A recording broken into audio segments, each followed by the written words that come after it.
Okay, just a couple extra things that I wanted to go over on the wall layer. The first one is this cast shadow and doesn't cast shadow.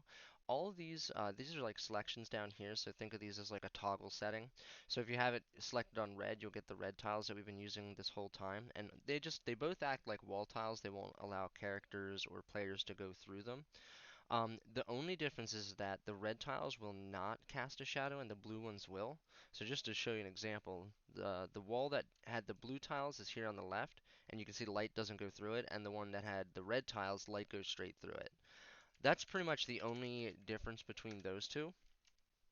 Now, one of the other features that I wanted to go over is how do you get like doorways to be placed in the walls, and that's what this selection area down here is for.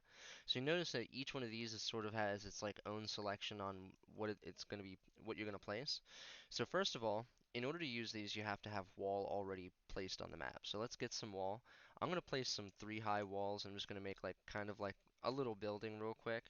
So make sure it's face down. So I put my edge here on the bottom. And then now I want an edge here on the right, and we're gonna go up, and then we want our edge over here, and all I'm doing here is just holding Alt and clicking and dragging to create these, to create these edges and whatnot, just so that way like I'm not mousing all over the place. And you can see that I didn't get it like exactly perfect on the first try, so we're just gonna delete them, and all you have to do is just kind of replace them a little bit, and there we go. I'm not gonna worry about placing a floor in because all I'm gonna do is show you how these work. So this allows you to create sort of some more details inside of your walls.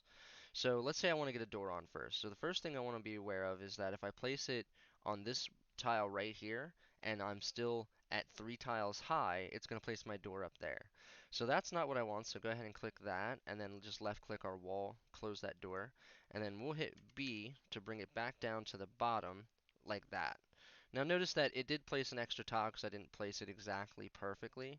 So all I gotta do is just delete that, go back in here, fix that, go back down, right? And then now we make sure that our edge is placed right at the bottom so that way it's perfect. So that's just something to be aware of when you're placing these is if you have it sort of edged off like this or and you're not perfectly on center, it will try to place your door left or right instead of straight up and down like the way you want it. Now another thing that you can do is like let's say I want to create some more sort of detail and had some windows and I want this to be like a castle. So what I can do is I can grab one of these little window slots here and I can hit H and I can go all the way across the top with this and place a whole bunch of windows. Maybe go back down and place like a middle row of windows as well below that. And you can see you can get some like really nice, really detailed buildings. That's pretty much it.